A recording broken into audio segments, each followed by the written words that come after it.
சிவபெருமான் பிறந்த கதை தெரியுமா? பார்வதி தேவியை கல்யாணம் பண்ணுறதுக்காக சிவபெருமான் வராரு.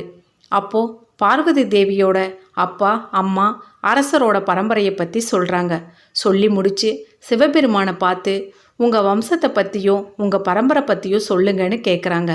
அப்போது அங்கிருந்தவங்க எல்லோருமே அமைதியாக இருக்கிறாங்க.